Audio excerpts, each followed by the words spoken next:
The Hammer bloodline operated as the corrupt connective tissue between the Kremlin and the White House for nearly a century.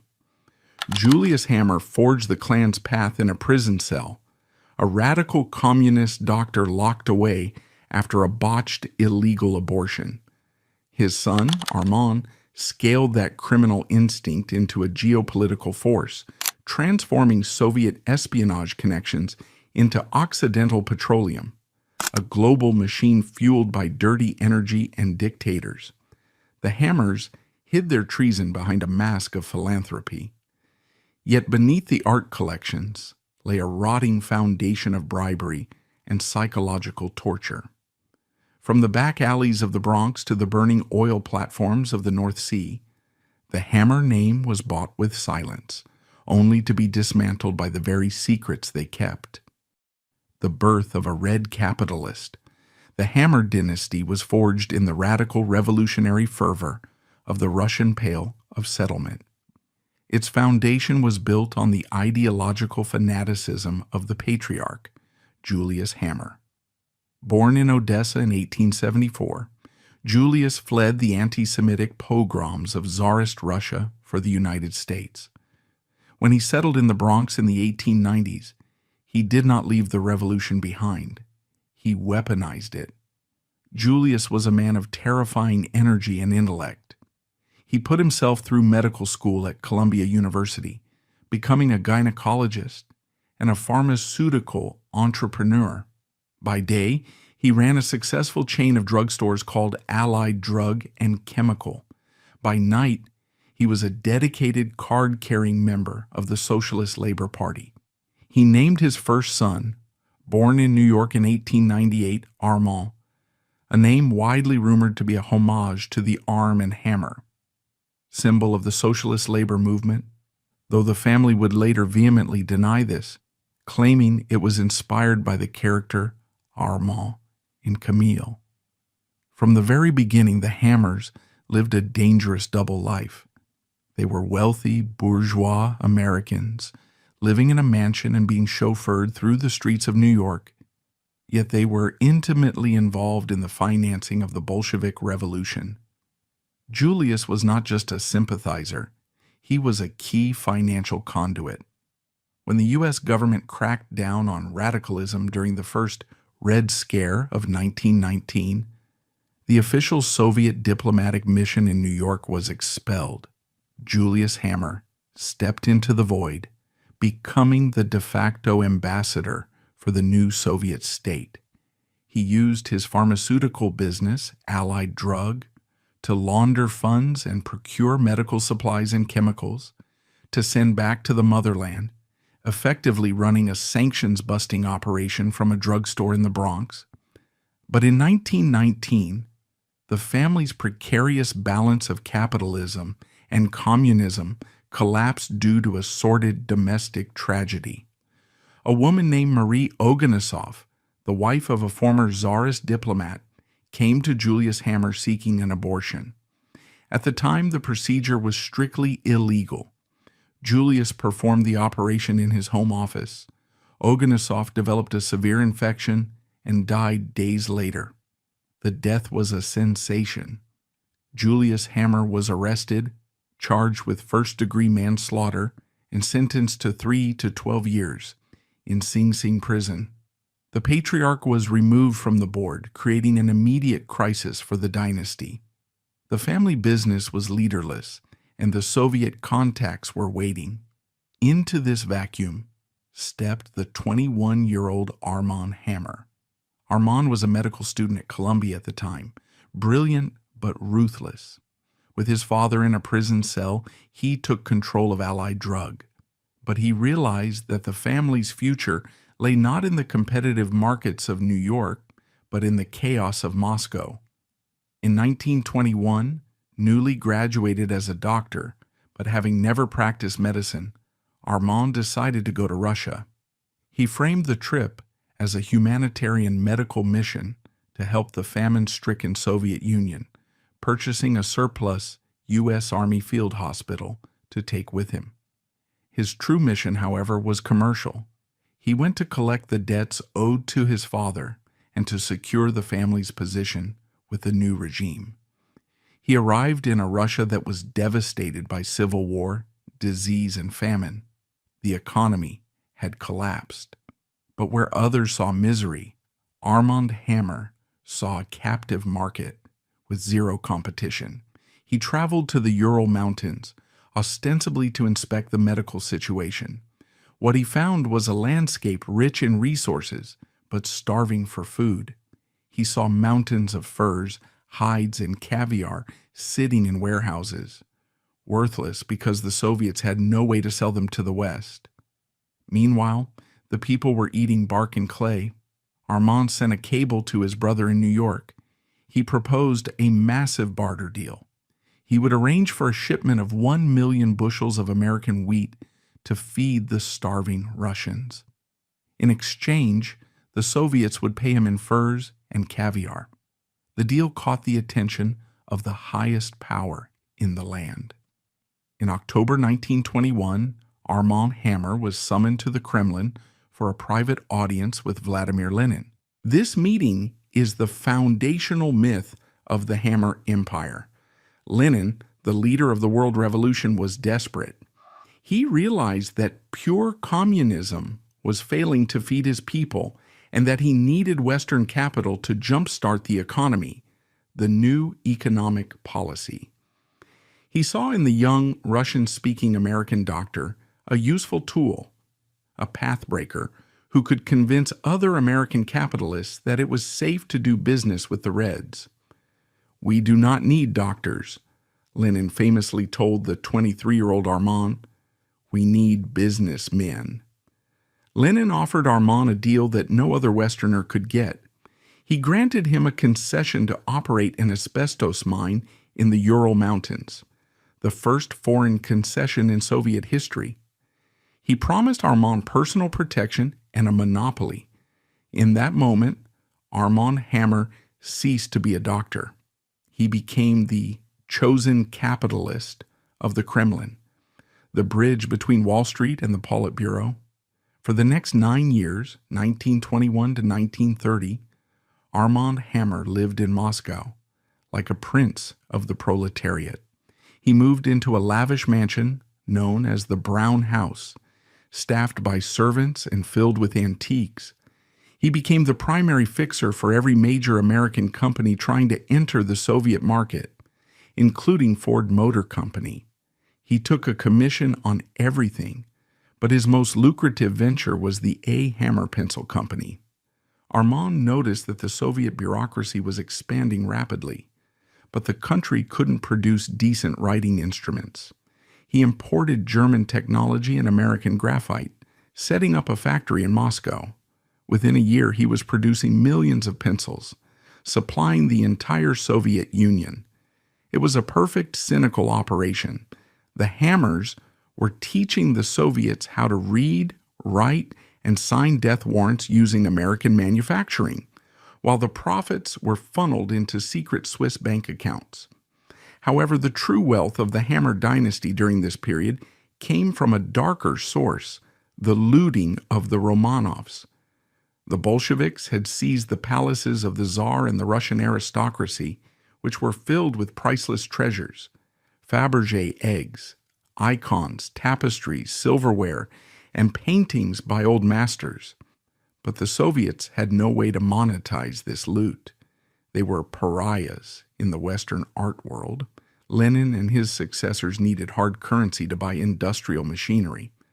Armand Hammer became their fence. He realized that he could buy these treasures for pennies on the dollar in Moscow and sell them for a fortune in New York and London. He began to fill his warehouse with the spoils of the revolution. He bought the Tsar's personal silverware, his icons, and his eggs. He created a narrative that he was saving these items, but in reality he was liquidating the heritage of a murdered dynasty to fund the regime that killed them. As the 1920s drew to a close, the political climate in Moscow began to shift ominously. Lenin died in 1924, and by the late 1920s, Joseph Stalin was consolidating absolute power. Stalin was paranoid, xenophobic, and deeply distrustful of foreign concessions. He began to nationalize Western businesses and purge those with foreign connections. Armand Hammer, with his survival instincts honed in the Bronx, sensed the danger. He realized his time as the Prince of Moscow was ending. In 1930, he liquidated his Soviet assets, packed up his mansion, including thousands of pieces of Romanov art, both genuine and dubious, and fled back to the safety of the United States. He returned to an America in the grip of the Great Depression. The market for high-end art had collapsed. The Gilded Age millionaires were broke. But Hammer, ever the hustler, pivoted.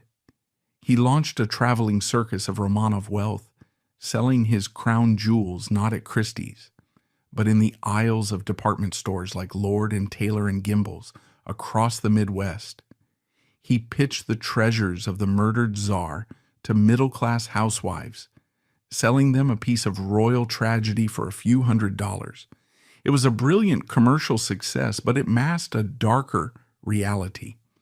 Art historians and intelligence analysts would later allege that Hammer continued to act as a fence for the Soviet state throughout the 1930s, selling off stolen assets to generate hard currency for Stalin's industrialization. Even more damning were rumors that many of the Fabergé items were actually high-quality counterfeits, manufactured in Soviet workshops using original stamps specifically for Hammer to sell to gullible Americans. As the 1940s dawned and World War II approached, Hammer reinvented himself again. Anticipating the end of Prohibition, he entered the alcohol business. But he didn't just distill whiskey. He engaged in war profiteering on a massive scale. With grain rationed for the war effort, Hammer found a loophole: potatoes.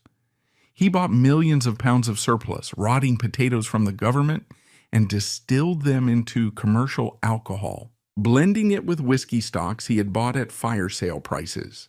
The result, branded as J.W. Dant, made him a fortune. By 1946, the Bolshevik doctor had become the whiskey king. Yet the shadow of his past remained. Throughout this period, the FBI, under J. Edgar Hoover, maintained a thick dossier on the Hammer family. They suspected Armand of being a key financier for Soviet intelligence networks in the U.S., a suspicion later supported by declassified Venona intercepts. But Hammer bought protection. He became a major donor to the Democratic Party, cultivating a friendship with Franklin D. Roosevelt that rendered him politically untouchable. By 1956, Armand Hammer was 58 years old. He was fabulously wealthy, politically connected, and technically retired. He moved to Los Angeles with his third wife, Frances, intending to live out his days as a gentleman art collector. But he needed a tax shelter. His accountant suggested he invest in a failing business to generate losses that would offset his income. The accountant found the perfect corpse, a tiny moribund firm called Occidental Petroleum. Based in a shack in Los Angeles, Occidental had a net worth of $34,000 and a few rusty, mud-clogged wells. It was effectively bankrupt. In 1956, Hammer wrote a check for $50,000, money he fully expected to lose. He authorized the drilling of 2 exploratory wells on a dead lease near Bakersfield, assuming they would come up dry and give him his tax write-off. But the Hammer luck intervened. The first well struck oil, then the second. Hammer was stunned. He had bet on failure and won success. Intoxicated by the thrill, he ousted the management and took over as CEO. He didn't know it yet, but the tax shelter he had just bought was about to become the vehicle for his greatest and most dangerous act of reinvention. The prologue was over. The era of the oil baron had begun. How a tax shelter defeated the 7 sisters. Armand Hammer broke the global oil cartel by accident. In 1956, the 58-year-old tycoon had no intention of becoming an oil man. He was simply looking for a tax shelter. He was technically retired, having already lived 3 distinct lives: the abortionist medical student, the Bolshevik capitalist who traded with Lenin, and the fence for Romanov treasures. Living in Los Angeles, wealthy but bored, Hammer needed a failing company to generate losses and shield his fortune from the IRS. In the high-tax environment of Eisenhower's America, losing money was just as important as making it. A friend advised him to look at a tiny moribund firm called Occidental Petroleum. At the time, Occidental was less a corporation than a corpse. It had a net worth of $34,000, 3 employees, and a handful of depleted, mud-clogged wells in the dusty scrubland near Bakersfield, California. It was worthless, which made it perfect for Hammer's accounting needs. He lent the company $50,000 to drill 2 exploratory wells. The geology reports were dismal. The land had been picked over by larger companies for decades. Hammer fully expected the wells to come up dry, which would allow him to write off the investment as a tax loss. It was a bet made to lose, but the universe had a different plan for Armand Hammer. The first well, drilled on a lease that everyone said was barren, struck oil. Then the second well struck, then a third. It was the return of the legendary Hammer luck, a phenomenon that would haunt his rivals for the next 30 years. Suddenly, the tax shelter was profitable. Hammer, intoxicated by the sudden influx of cash and the thrill of the gamble, decided he wasn't going to liquidate the company. He was going to run it. He pushed aside the existing management and installed himself as chairman and CEO. He began to apply the same relentless, aggressive tactics he had used in the Soviet grain trade to the California oil patch. In 1961, his luck turned into a bonanza.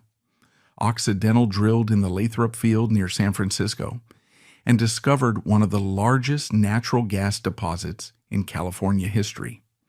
The company's stock, which had traded for pennies, exploded to $14 a share. Hammer was rich and Occidental was real, but to Hammer's boundless ego, being a successful California wildcatter was provincial. He looked at the titans of the industry, the Rockefellers of Standard Oil, the aristocrats of British Petroleum, and he wanted to sit at their table. The global oil market of the 1960s was a closed shop ruled by an oligopoly known as the Seven Sisters. These 7 giants, Exxon, Mobil, Chevron, Texaco, Gulf, Shell, and BP, controlled virtually every drop of oil in the Middle East. They operated like sovereign nations, carving up countries like Iran and Saudi Arabia into exclusive concessions. They set the prices, they controlled the supply, and they ruthlessly crushed any independent upstart that tried to muscle into their territory. Hammer knew he couldn't compete with the Seven Sisters in established markets. He didn't have the capital or the political cover. He needed to find a frontier, a place that was too risky, too unstable, or too overlooked for the giants to fully dominate. He needed a country where business was done, not through corporate committees, but through personal relationships. He found it in the desert kingdom of Libya. In the mid-1960s, Libya was a vast arid wasteland ruled by the aging pious king Idris. Oil had been discovered there in 1959, but the country was still considered a second-tier producer compared to the massive reservoirs of the Persian Gulf. The Seven Sisters had concessions there, but they were moving slowly, treating Libya as a strategic reserve rather than a priority. The Libyan government, feeling neglected and eager for revenue, decided to open a new round of bidding for concessions in 1965. This was Hammer's opening, but the odds were stacked against him. Occidental was a minnow swimming with sharks. The Seven Sisters submitted bids that were backed by billions of dollars in assets and decades of technical experience. Hammer knew he couldn't win on merit. He had to win on guile. He launched an intelligence operation. He hired former U.S. ambassadors and CIA contacts to build a dossier on the Libyan royal family. He discovered a critical piece of information. King Idris was not just a monarch. He was the spiritual leader of the Sanusi Muslim sect. He had been born in the remote desert oasis of Kufra, and Kufra, Hammer learned, was dying. The water table was dropping, the date palms were withering, and the king's birthplace was turning into dust. Hammer saw the angle. While the seven sisters were submitting dry, technical proposals about drilling rights and royalty percentages, Hammer submitted a proposal that looked like a biblical miracle. He promised the king that if Occidental won the concession, the company would also undertake a massive hydrological project. They would search for water in Kufra. If they found it, they would build an agricultural paradise, turning the desert green and saving the king's ancestral home. He didn't just pitch an oil deal, he pitched a legacy. To sweeten the pot, Hammer engaged in the kind of direct envelope-passing diplomacy that the Seven Sisters considered beneath them. He allegedly cultivated the king's inner circle with lavish gifts and promises of signing bonuses. The strategy worked. In March 1966, the Libyan government shocked the oil world.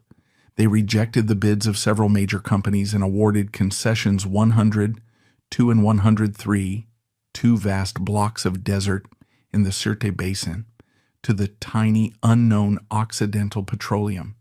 The executives at Exxon and Mobil laughed. They believed Hammer had been swindled. Concessions 102 and 103 were considered garbage acreage. Previous surveys had shown little promise. They believed the communist doctor had paid a fortune for a sandbox. But Hammer wasted no time. He sent drilling crews into the desert immediately. The first few wells were dry, and the laughter in the boardrooms of New York grew louder. But then, in 1967, on concession 103, the drill bit punched through a layer of reefal limestone and dropped into a cavern. It was a reef field, a geological anomaly where oil is trapped in porous rock under immense pressure. When they tested the well, it didn't just flow, it roared. The well produced 75,000 barrels a day. It was one of the most productive single wells in the history of the oil industry. They had discovered the Intisar field, Arabic for victory. It was a supergiant reservoir holding billions of barrels of high-quality, sweet crude oil that was low in sulfur and cheap to refine. Overnight, Occidental transformed from a minor California gas company into a major international player. Hammer built a 135-mile pipeline across the desert in record time to get the oil to the Mediterranean coast. By 1968, Occidental was shipping nearly 1 million barrels of oil a day out of Libya. The company's stock price increased by over 2,000%. Armand Hammer was suddenly a billionaire, a tycoon who had beaten the Seven Sisters at their own game. But in his triumph, Hammer had created a fatal vulnerability. Unlike Exxon, which sourced oil from dozens of countries, Occidental was now entirely, dangerously dependent on Libya.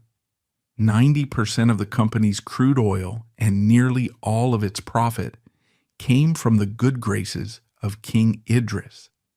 Hammer had built a skyscraper on a foundation of sand, and he was so busy counting his money that he failed to hear the rumble of the tanks that were warming up their engines in the barracks of Tripoli. The morning of September 1st, 1969, marked the beginning of the most precarious and consequential high-wire act in the history of the modern oil industry. In Tripoli, the 27-year-old Captain Muammar Gaddafi had seized the radio stations and declared the end of the monarchy. The streets were filled with tanks and cheering crowds, chanting anti-imperialist slogans. For the executives of the Seven Sisters, The cartel of oil giants like Exxon, Mobil, and BP, the coup was a diplomatic headache, a puzzle to be managed by their friends in the State Department and the British Foreign Office. They had vast, diversified holdings across the globe. If Libya went dark, they could simply turn up the taps in Saudi Arabia or Iran. They viewed the young captain as a temporary nuisance, a hot-headed desert soldier who would eventually realize he needed Western technology to survive. But for Armand Hammer, the coup was an existential threat. Occidental Petroleum was not a diversified giant. It was a one-trick pony. Nearly 90% of the company's crude oil production came from the sands of Libya. The Intisar fields were the beating heart of the corporation. Without them, Occidental was nothing more than a tax shelter with a few dry wells in California. Hammer realized instantly that he was not facing a diplomatic inconvenience. He was facing corporate extinction. While the majors pulled their staff back and waited for the dust to settle, Hammer understood the psychology of the revolutionary. He knew that Gaddafi, unlike the old king, would not be swayed by agricultural projects or polite conversation. Gaddafi wanted two things: money to secure his regime and humiliation for the Western powers that had treated Libya as a colony. The new regime moved with terrifying speed. In early 1970, Gaddafi's government issued an ultimatum to the 21 oil companies operating in the country. He demanded an increase in the posted price of oil, the tax reference price, and, crucially, a hike in the tax rate. For decades, the global standard had been a 50-50 profit split between companies and host governments. It was the sacred text of the oil industry, a line in the sand that the Seven Sisters had sworn never to cross. They believed that if they conceded to Libya, every other petrostate from Venezuela to Iran would demand the same, destroying the profitability of the entire industry. The Seven Sisters, led by Exxon, then Esso, formed a united front. They agreed to stonewall Gaddafi. They believed the young captain would blink. They assumed he needed their tankers and their markets. They treated him with the same condescending arrogance they had shown the king. But Gaddafi was smarter than they gave him credit for. He looked at the map of oil concessions and spotted the weak link. He saw that Exxon could survive a shutdown, but he saw that Occidental Petroleum could not. In May 1970, the Libyan government ordered Occidental to cut its production from 800,000 barrels a day to 500,000. It was a targeted strike. Then they cut it again. They were slowly strangling the company. Hammer watched his stock price plummet. He was legally obligated to deliver oil to his European refineries and customers, but suddenly his taps were running dry. Desperate, Hammer turned to his own countrymen. He approached the chairman of Exxon, Kenneth Jameson, with a plea for solidarity.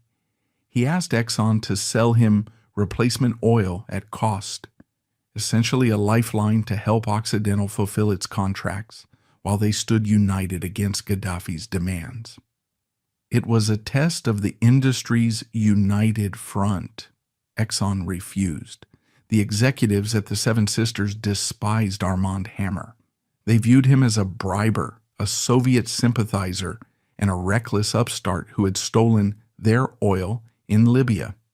In a cold, calculated decision, they decided to let him drown. They believed that if Occidental went bankrupt, the problem would be solved and they could likely pick up the Intisar concession for pennies on the dollar. They threw him to the wolves. It was a fatal strategic error. Abandoned by the cartel and facing corporate extinction, Hammer decided to burn the rulebook. He realized that his interests aligned more with the dictator than with the Seven Sisters. He needed oil, Gaddafi needed cash, and a victory against Western imperialism. In September 1970, Armand Hammer flew his private jet, Oxy-1, to Tripoli. He He carried with him the full authority to negotiate, bypassing the gridlock that paralyzed the larger companies. He met with Gaddafi's deputy, Major Abdel Salam Jalaud, a hardline nationalist who negotiated with a pistol on his hip.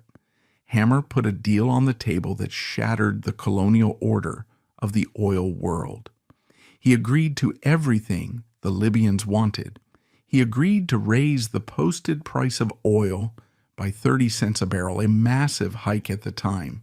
Even more shockingly, he agreed to increase the tax rate on profits from 50% to 55%. This 5% shift was the shot heard round the world for the global economy. For the first time in history, a Western oil company had formally conceded that a host nation deserved the majority share of the wealth. It broke the psychological barrier of the 50-50 split. In exchange for his capitulation, Gaddafi allowed Occidental to turn the pumps back on to full capacity. Hammer saved his company. He secured the flow of oil that fueled his billions. But the geopolitical cost was astronomical. The dominoes fell instantly. Within weeks of the Hammer-Gaddafi deal, the Shah of Iran, the King of Saudi Arabia, and the government of Venezuela demanded the Libyan terms. The Seven Sisters, their united front broken by Hammer's betrayal, were forced to capitulate across the board. The 50-50 era was dead. The balance of power had shifted permanently from the Western corporations to the producer nations. OPEC had been emboldened. Armand Hammer, in his desperate bid to save Occidental, had inadvertently handed the oil states the weapon they would use to cripple the West in the upcoming 1973 oil embargo. He had saved his company, but he had changed the world. With his Libyan cash flow restored and his reputation as the king of oil cemented, Armand Hammer turned his gaze back to the unfinished business of his youth. He had conquered the capitalist world. Now he wanted to reclaim his position in the communist one. The early 1970s offered a unique geopolitical window. Under President Richard Nixon and National Security Advisor Henry Kissinger, the Cold War was entering the phase of détente, a relaxation of tensions designed to open trade and dialogue. For Hammer, this was not just policy, it was destiny.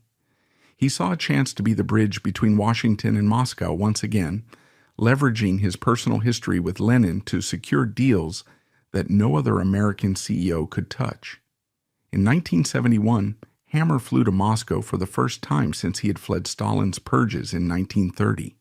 He carried with him a letter from Lenin, written to him in 1921, which he treated like a holy relic and a diplomatic passport.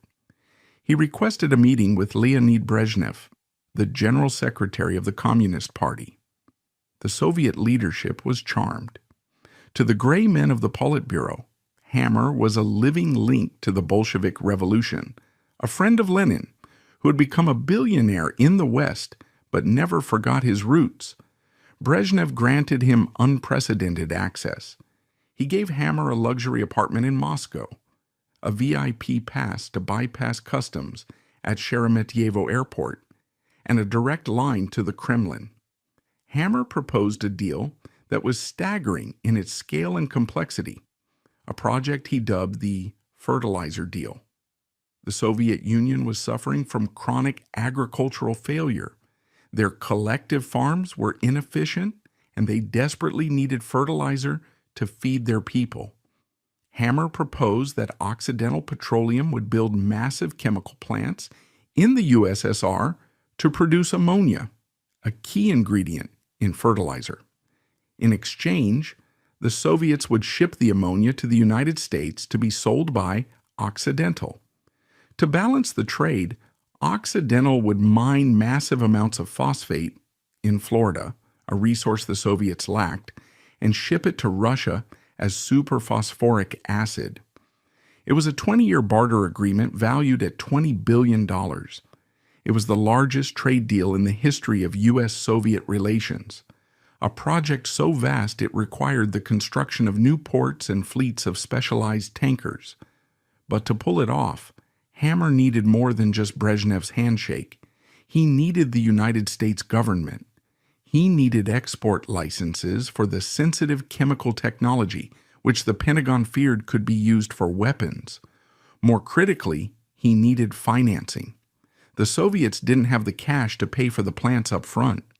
Hammer needed the Export-Import Bank, Exim Bank of the United States, to provide massive, low-interest loans to the USSR. He needed the Nixon White House to underwrite his Russian adventure. This need for political access led Hammer into a frantic campaign of lobbying and influence peddling. He donated heavily to Nixon's re-election campaign. He met with Kissinger. He positioned himself as the unofficial ambassador, carrying messages back and forth between the superpowers. Simultaneously, Hammer used his Libyan and Soviet profits to diversify Occidental into a true industrial conglomerate. He didn't just want oil. He wanted to own the entire supply chain of chemicals and minerals. In 1968, he had acquired Hooker Chemical Company, a purchase that seemed astute at the time, but was destined to become a liability of historic proportions. He bought Island Creek Coal, making Occidental a major player in the energy sector. However, his management style remained chaotic and autocratic. He ran Occidental not like a public corporation, but like a private fiefdom. He fired executives on a whim. He used the corporate jet, Oxy 1, to fly his art collection around the world. He forced the company to donate millions to charities that bore his name. He was building a monument to himself, funded by shareholders who were too dazzled by the stock price to ask questions. By 1972, the fertilizer deal was signed. Hammer was at the pinnacle of his power. He was the only man in the world who could call Brezhnev, Gaddafi, and Nixon on the same day. He was hailed on the cover of Time magazine as the capitalist prince of Moscow. But as he celebrated his triumph, the dark undercurrents of his political maneuvering were about to drag him into the greatest scandal of the decade. The Watergate tapes were spinning, and Armand Hammer's name was on them. The unraveling of Armand Hammer's seeming invincibility began not in Tripoli or Moscow, but in a nondescript office in Washington, D.C., amidst the paranoia of Richard Nixon's re-election campaign. By early 1972, the Committee for the Re-election of the President, CREEP, was engaged in a frantic, aggressive shakedown of corporate America. They knew that a new federal law was set to take effect on April 7, 1972, which would require the public disclosure of all campaign donors. Before that date, donations could be anonymous. CREEP operatives fanned out across the country with a simple message for wealthy CEOs: give us cash now secretly or face the wrath of the White House later. For Armand Hammer, this was not a request. It was an extortion demand he could not refuse. He was in the delicate final stages of negotiating the Soviet fertilizer deal. He needed Nixon to overrule the Pentagon on export licenses. He needed the Export-Import Bank to approve the loans. He was vulnerable. On April 3, 1972, just 4 days before the disclosure deadline, Hammer received a call from Tim Babcock, a former governor of Montana and a lobbyist for Occidental. Babcock conveyed the urgency. The White House expected a contribution, and they wanted it in cash. Hammer panicked. He was in Los Angeles. He couldn't write a corporate check, which was illegal. He needed untraceable funds. In a scene that would later be detailed in federal court, Hammer instructed a subordinate to go to a private safe deposit box at a bank in Los Angeles. The aide withdrew $54,000 in $100 bills, money that Hammer had accumulated from various off-the-books ventures for exactly this kind of gray diplomacy. Hammer handed the cash to Babcock. Babcock flew to Washington and delivered the envelope to Maurice Stans, the finance chairman of CREEP. The money was logged as an anonymous donation from 4 fictitious individuals in Montana. It was a classic money laundering operation.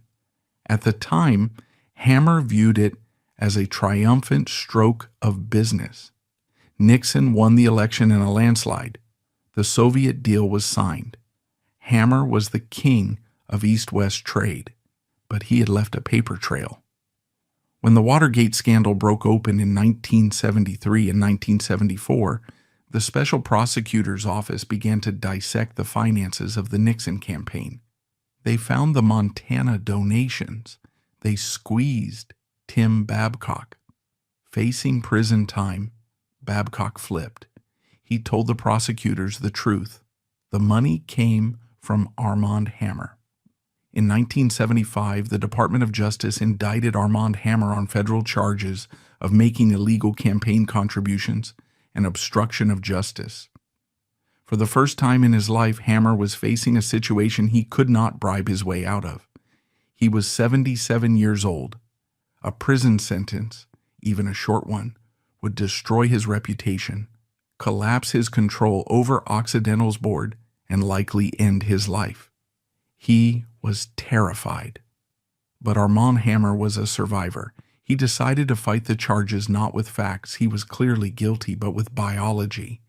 He checked himself into a hospital in Los Angeles. He hired a team of expensive cardiologists who produced a flurry of medical reports. They claimed that Hammer was suffering from a litany of fatal conditions: severe arrhythmia, congestive heart failure, and advanced atherosclerosis. They argued that the stress of a trial, let alone prison, would kill him instantly. The prosecutors were skeptical. They pointed out that dying Armand Hammer had just flown around the world 3 times in his private jet to close deals. But the medical evidence, however curated, was enough to create doubt. In October 1975, the final act of the drama played out in a federal courtroom in Los Angeles. It was a masterclass in theater.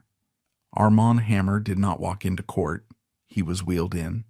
He sat in a wheelchair, hooked up to portable heart monitoring equipment, with a doctor and a nurse hovering over him, checking his vitals every few minutes. He looked pale, frail, and pathetic, a grandfather on death's door. The judge, Lawrence Liddick, looked at the defendant and blinked. He could not bring himself to be the man who killed a philanthropist in open court. Hammer pleaded guilty to 3 misdemeanor counts. The judge sentenced him to 1 year of probation and a $3,000 fine. It was a total victory. As soon as the gavel banged, the dying man underwent a miraculous recovery. He was wheeled out of the courthouse, helped into his limousine, and reportedly ordered his driver to take him straight to the airport. Within days, he was back in the boardroom of Occidental Petroleum, barking orders and planning his next trip to Moscow. He had successfully used his own body as a prop to defeat the United States government. By the end of 1975, Armand Hammer seemed invincible. He had survived the Bolsheviks, he had survived the Libyan Revolution, and he had survived Watergate. He was the CEO of a multi-billion-dollar energy giant. He was a friend of presidents and premiers, but the seeds of his next and greatest crisis were already planted. Deep in the files of Hooker Chemical, the company he had bought in 1968 with his Libyan profits, lay a secret that no amount of acting could cover up. While Hammer was dodging prison in Los Angeles, a chemical soup was rising to the surface of a schoolyard in Niagara Falls, New York. The era of the accidental oil man was ending. The era of the toxic empire was about to begin. Can money wash away the sins of Piper Alpha? By 1976, Armand Hammer had successfully navigated the minefields of Watergate and the Libyan coup. He had pleaded guilty to a federal crime but avoided prison, using his health as a theatrical shield. He had lost his monopoly in Libya, but gained a fortune in the process. At the age of 78, most men would have retreated to a quiet retirement, content to count their millions. But Hammer was driven by a pathological need for expansion and public adulation. He wanted Occidental Petroleum to be the largest energy company in the world, and he wanted to be recognized as a global statesman, a peer to presidents and kings. However, the next decade of his life would not be defined solely by his diplomatic triumphs, but by the horrific consequences of his corporate negligence. The empire he had built on oil and chemicals was about to poison the earth and burn the sea. The first catastrophe had been ticking silently underground for decades, buried in the soil of a quiet, working-class neighborhood in Niagara Falls, New York. In the heady days of his Libyan expansion in the late 1960s, Hammer had gone on a buying spree. Flush with petrodollars, he had acquired Hooker Chemical Company in 1968. It was a strategic acquisition designed to diversify Occidental beyond the volatile oil markets. Hammer looked at the balance sheets and saw a profitable industrial manufacturer. He did not look closely at the land deeds. If he had, he might have noticed a peculiar transaction from 1953 where Hooker Chemical had sold a 16-acre landfill to the local school board for the token sum of $1. That landfill was known as Love Canal. Between 1942 and 1953, Hooker Chemical had used the abandoned canal project as a dumping ground for its most toxic industrial byproducts. They had buried 21,000 tons of chemical waste, a witch's brew of carcinogens, including benzene, dioxin, and PCBs, in metal drums, covered them with clay, and then sold the land. The deed contained a clause that supposedly absolved the company of any future liability, a legal firewall that the company believed would protect it forever. Over the next 20 years, a suburban neighborhood was built directly on top of this chemical grave. An elementary school was constructed in the center. Children played on the playground, unaware that beneath their feet, the metal drums were rusting and rotting. In 1976, the year after Hammer's Watergate conviction, the rains in New York were unusually heavy. The water table rose, and the chemicals began to surface. It started with a smell, a sweet, cloying chemical stench that hung over the neighborhood like a shroud. Then, strange substances began to ooze into basements. Trees turned black and died. Puddles in backyards shimmered with unnatural, iridescent colors. Children came home from the playground with chemical burns on their hands and faces. Rocks would spontaneously ignite when thrown against a sidewalk. But the physical signs were nothing compared to the biological horror that was unfolding. A local housewife named Lois Gibbs began to investigate after her son developed epilepsy and a low white blood cell count. She went door to door, mapping the health of her neighbors. What she found was a cluster of tragedy that defied statistical probability. There were astronomical rates of miscarriage. Babies were being born with cleft palates, extra rows of teeth, and mental disabilities. In one terrifying sequence of houses, nearly every woman had suffered a stillbirth or a birth defect. The residents were living on top of a poisonous sponge. By 1978, Love Canal had become a national media sensation. It was the first televised environmental disaster in American history. Reporters flocked to Niagara Falls, filming the black sludge oozing through basement walls. Lois Gibbs and her neighbors held 2 EPA officials hostage in a house to demand action. The crisis forced President Jimmy Carter to intervene. On August 7, 1978, President Carter declared a federal health emergency at Love Canal, the first time such an order had ever been issued for a man-made disaster. He ordered the evacuation of the families living closest to the canal. Eventually, over 900 families would be relocated and the neighborhood would be bulldozed, leaving behind a ghost town fenced off by barbed wire. For Armand Hammer and Occidental Petroleum, Love Canal was a public relations nightmare and a massive legal liability. Technically, the dumping had happened before Occidental bought the company. But in the eyes of the law, and certainly in the eyes of the public, Occidental now owned the mess. Hammer's reaction was characteristic. He attacked. He did not apologize. He did not offer immediate compensation. Instead, Occidental's legal team launched a ferocious defense. They argued that Hooker Chemical had been a responsible corporate citizen, that they had warned the school board about the waste in 1953, and that the construction of the school and sewers had punctured the clay seal, releasing the chemicals. They blamed the victims and the local government. Hammer refused to visit the site. He viewed the residents not as victims, but as opportunists looking for a payout. While the mothers of Love Canal were weeping on the evening news, Hammer was in Los Angeles or Moscow, finalizing deals and collecting art. He insulated himself completely from the human misery his subsidiary had caused. However, he could not insulate the company from the consequences. The Love Canal disaster was the catalyst for a fundamental change in American law. It led directly to the passage of the Comprehensive Environmental Response, Compensation, and Liability Act of 1980, better known as the Superfund Act. This law created a tax on chemical and petroleum industries to clean up toxic sites. It established the principle that the polluter pays regardless of when the dumping occurred. Occidental Petroleum would spend decades in court fighting the Love Canal liability. In the end, they would be forced to pay $129 million in restitution to the federal government and $98 million to the state of New York, along with millions more to individual victims.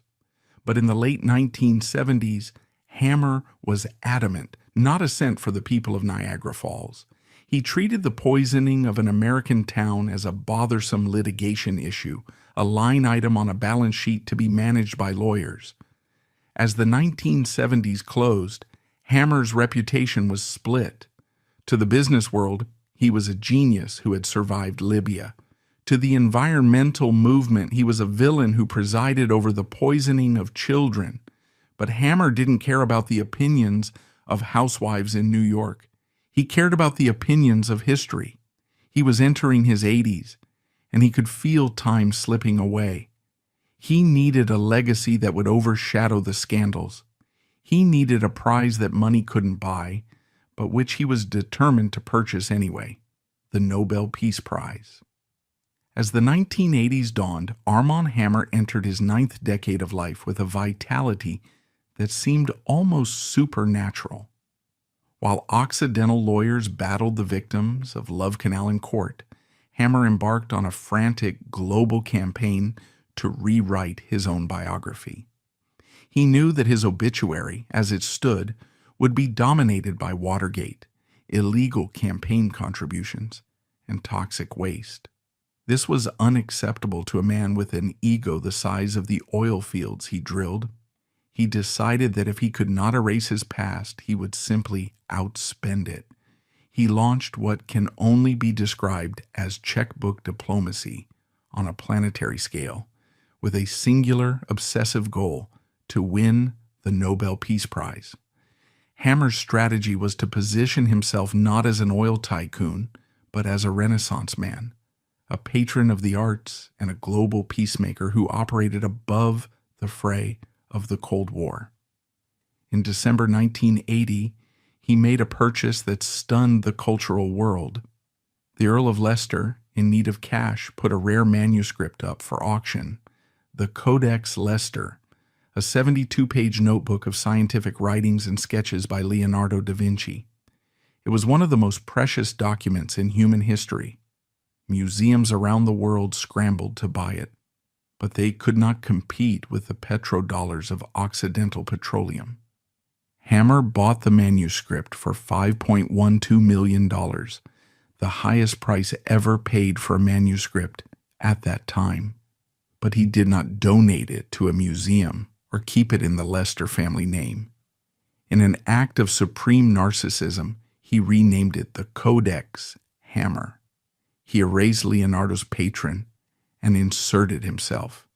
He had the manuscript broken apart and framed so he could tour it around the world, basking in the reflected glory of Da Vinci's genius. He was signaling to the world that he was not a polluter. He was the custodian of civilization. This art-washing strategy extended to the highest levels of the British aristocracy. Hammer identified Prince Charles, the heir to the British throne, as a key strategic asset. He knew the prince was perpetually short of funds for his various charities and architectural projects. Hammer became the prince's fairy godfather. He poured millions into the prince's causes, becoming one of the largest individual donors to the British royal family. In exchange, he received the legitimacy he craved. He was photographed with the Queen. He was made an honorary knight. The Bolshevik from the Bronx was now hobnobbing with the Windsors, using shareholder money to buy entry into the most exclusive club on earth. However, his most delicate high-wire act was in Washington. In 1980, Ronald Reagan won the presidency. Reagan was a hardline anti-communist who had famously called the Soviet Union an evil empire. For Hammer, whose entire career was built on his friendship with the Kremlin, this should have been a disaster. The FBI file on Hammer was thick with allegations of Soviet espionage, but Hammer possessed a chameleon-like ability to adapt. He managed to convince the Reagan administration that his Soviet connections were an asset, not a liability. He positioned himself as the ultimate back channel, the only man who could talk to the geriatric leaders in Moscow when official diplomatic lines were frozen. The early 1980s were a time of transition in the Kremlin. Leonid Brezhnev died in 1982, Yuri Andropov died in 1984, Konstantin Chernenko died in 1985. Hammer attended every funeral. He flew Oxy-1 into Moscow, met with the new leaders, and then flew back to Washington to brief the White House. He carried messages, facilitated grain deals, and brokered cultural exchanges. He made himself indispensable.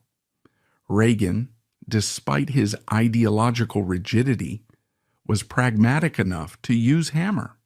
In a remarkable turnaround, the man the FBI suspected of being a KGB asset was appointed by Reagan to serve on the president's cancer panel. Hammer seized on this appointment with his usual grandiose flair.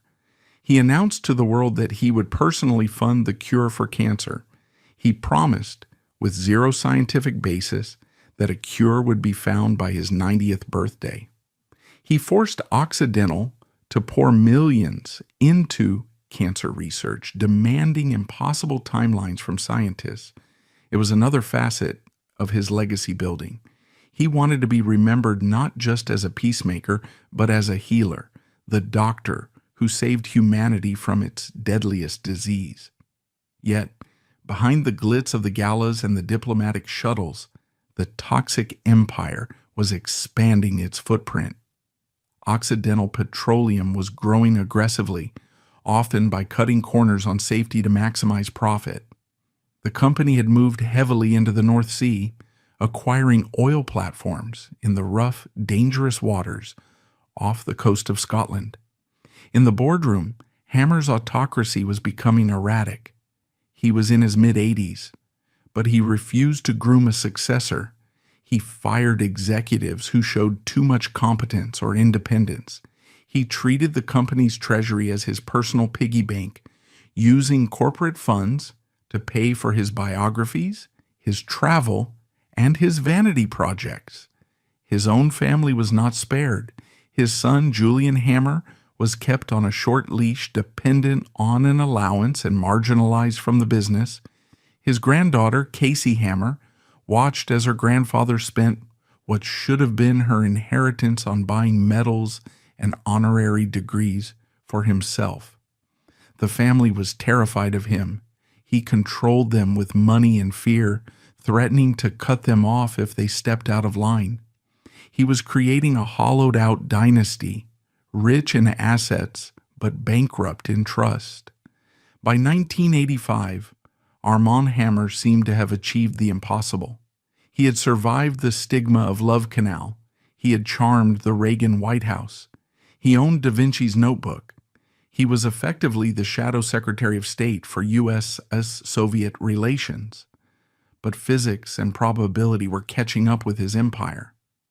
In his relentless drive for profit, to fund his global lifestyle, he had pushed his industrial assets to the breaking point.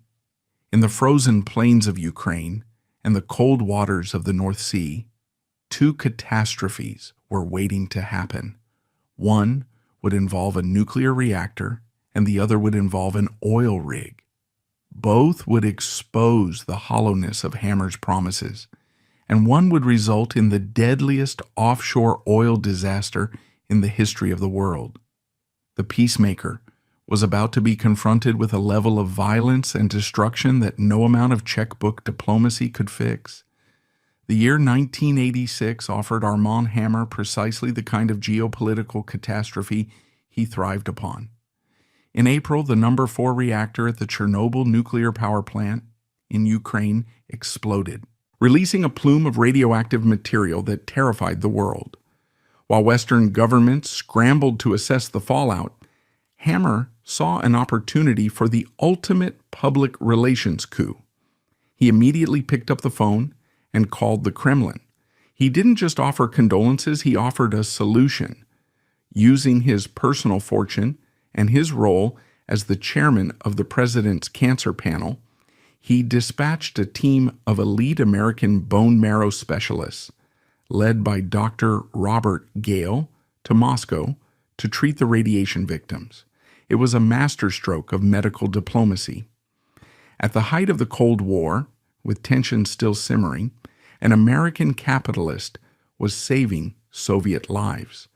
The new Soviet leader, Mikhail Gorbachev, was deeply grateful. He granted Hammer unprecedented access, effectively treating him as a visiting head of state.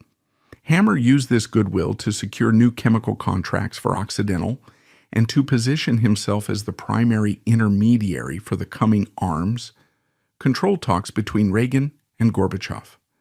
He was 88 years old, and he was arguably the most influential private citizen on Earth. The doctor had healed the rift between East and West, or so his press releases claimed. But while Hammer was playing the savior in Moscow, his own industrial empire in the North Sea was rotting from neglect.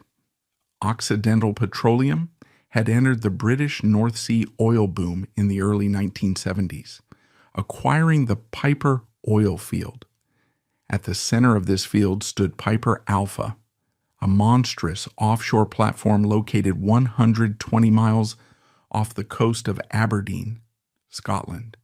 It was the crown jewel of Occidental's European operations.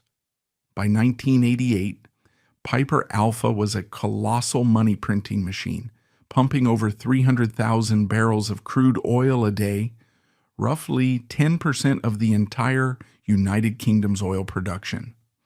However, the platform was a death trap in the waiting. Originally built in 1976 to drill for oil, it had been retrofitted in the early 1980s to also process natural gas. This modification packed high-pressure gas processing equipment into a dangerously confined space right next to the crew's sleeping quarters and the control room. Safety experts had warned that the design was flawed, that the firewalls were insufficient to withstand a gas explosion, but the culture at Occidental, driven from the top down by Hammer, was one of aggressive cost containment and maximum production. Safety upgrades were viewed as expenses to be minimized. In 1987, the price of oil had collapsed, squeezing profit margins. The directive from Los Angeles was clear: keep the oil flowing at all costs.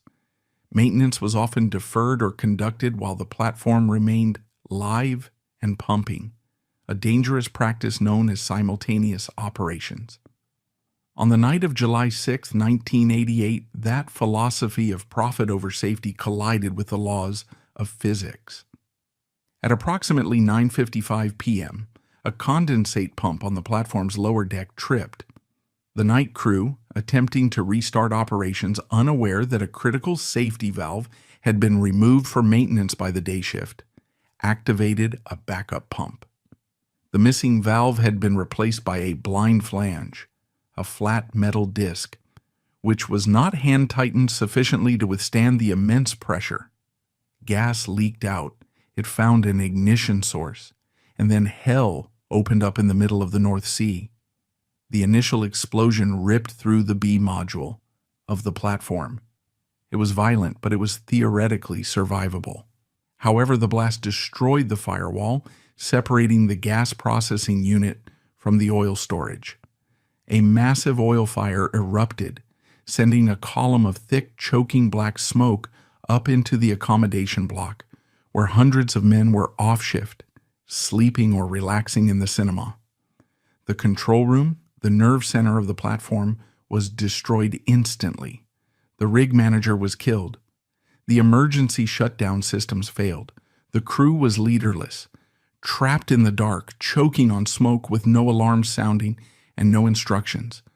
But the true horror of Piper Alpha was not the initial fire. It was the escalation. Piper Alpha was not an island. It was the hub of a network.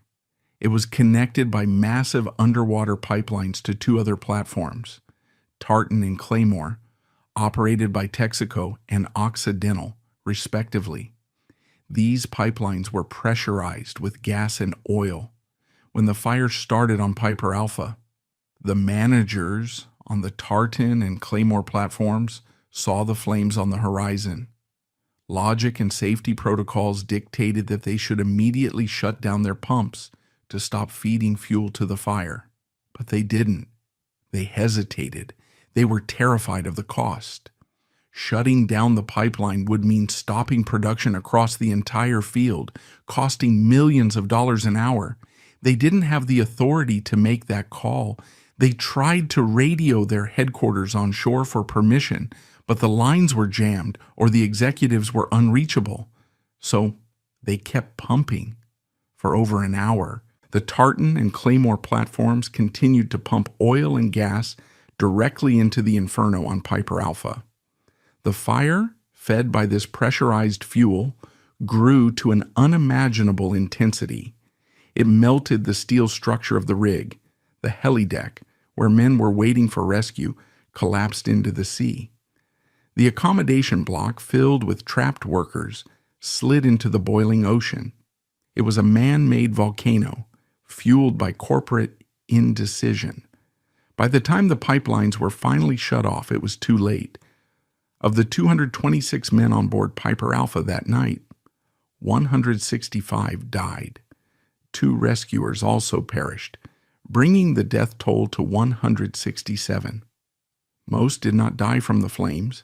They died from smoke inhalation, huddled together in the galley, waiting for a rescue order that never came because the men authorized to give it were dead, and the executives authorized to stop the flow of oil were asleep in their beds. When the news broke the next morning, it was the deadliest offshore oil disaster in the history of the industry. The images of the burning platform shocked the world. Armand Hammer's reaction to the tragedy was chillingly consistent with his character. When Chernobyl exploded, he had rushed to the scene with doctors and aid, eager for the cameras. When Piper Alpha exploded, a disaster caused by his own company, he did not fly to Scotland immediately. He remained in Los Angeles. He sent lawyers and insurance adjusters. He viewed Piper Alpha not as a human tragedy, but as a liability issue. His primary concern was the stock price and the legal exposure. Occidental's legal strategy was aggressive. They sought to settle claims quickly to avoid a drawn-out public inquiry that would expose the systemic safety failures. However, they could not stop the Cullen inquiry, a British government investigation launched in late 1988. The inquiry would take 2 years, but its preliminary findings were devastating. It peeled back the layers of the toxic empire. It showed that Occidental had prioritized production over safety at every turn. It revealed that the safety valve had been removed and the permit to do so had been lost in a chaotic paper trail. It revealed that the firewalls were inadequate. It revealed a culture of fear where workers were afraid to report safety violations. By the end of 1988, Armand Hammer was 90 years old. He was celebrating his birthday with a gala attended by celebrities and politicians, basking in adulation. But the smoke from Piper Alpha hung over the party like a shroud.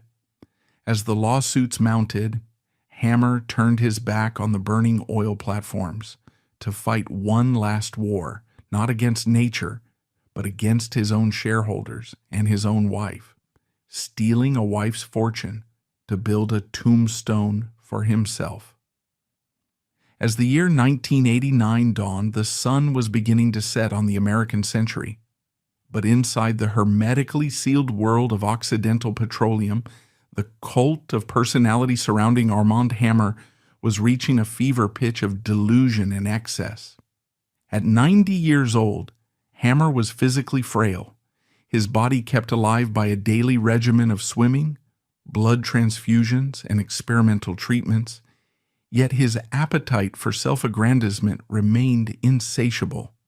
He had spent decades buying politicians and dictators. Now, in his final act, he was attempting to buy immortality. However, the year 1989 would not be defined by his triumphs, but by the opening salvos of a legal and familial war that would expose the moral void at the center of his empire. The conflict began with a building. For years, Hammer had promised to leave his vast art collection, valued, or so he claimed, at over $400 million, to the Los Angeles County Museum of Art, LACMA. It was to be his legacy to the city. But Hammer's ego could not abide sharing billing. When LACMA refused to rename their entire institution after him or grant him total curatorial control over how his paintings were displayed, Hammer reneged on the deal. He decided that if he could not dominate an existing museum, he would build his own. He announced plans for the Armand Hammer Museum of Art and Cultural Center, a marble monolith to be constructed adjacent to the Occidental Petroleum headquarters in Westwood, Los Angeles. The problem was the funding. Hammer did not intend to pay for it himself. He demanded that the public shareholders of Occidental Petroleum foot the bill. In early 1989, Hammer forced the board of directors, a group of men he had handpicked for their pliability, to approve an expenditure that was breathtaking in its audacity. Occidental would pay $86 million to construct the building. Furthermore, the corporation would pay roughly $50 million to purchase the art collection from Hammer personally or from his charitable foundation so it could be housed in the museum. In essence, Hammer was forcing the company he ran to buy his own possessions at an inflated price and then build a shrine to hold them, all while he retained total control. This decision triggered a shareholder revolt that shattered the boardroom's code of silence. Alan Kahn, a tenacious corporate litigant representing the California State Teachers Retirement System and other institutional investors, filed a derivative lawsuit, Sullivan v. Hammer. The lawsuit accused Hammer of treating a Fortune 500 company as his private playground. The legal discovery process in 1989 was a disaster for Hammer's reputation. Depositions revealed that the independent committee set up to review the museum project was a sham, staffed by Hammer's cronies. Documents showed that the construction costs were spiraling out of control, eventually topping $100 million for a museum that critics argued was unnecessary and located in a commercial office district. For the first time, Hammer's invincibility was punctured. To settle the lawsuit in October 1989, the company was forced to impose a cap on construction costs, which Hammer would largely ignore, and, more significantly, to place strict limits on future charitable contributions to Hammer's personal causes. It was a public humiliation, a legal acknowledgement that the CEO was looting the company for his vanity.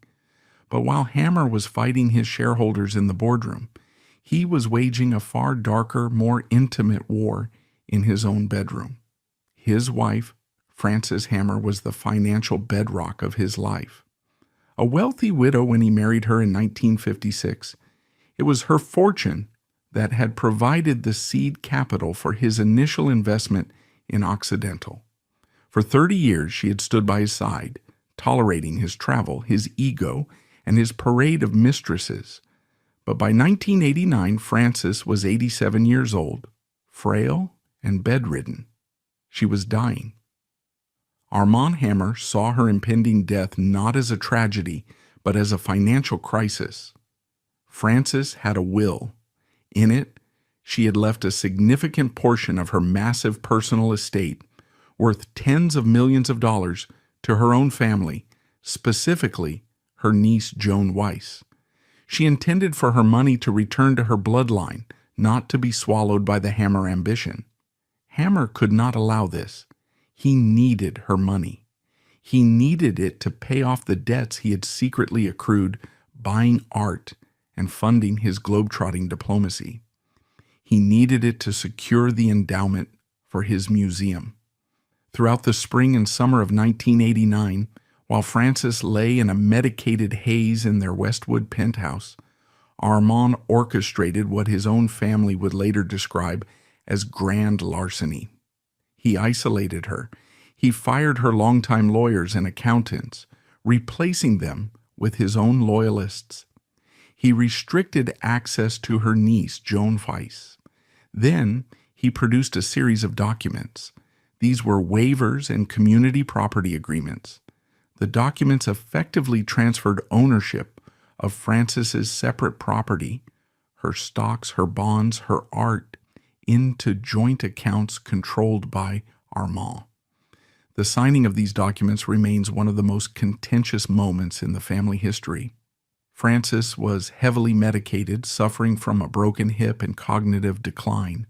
Witnesses later testified that Armand would go into her bedroom with a stack of papers, badgering her until she signed, telling her they were routine business. In one particularly egregious instance, detailed in court filings, Hammer convinced her to sign a document waiving her rights to their joint art collection, a collection that had been largely purchased with her money, so that he could donate it to his museum.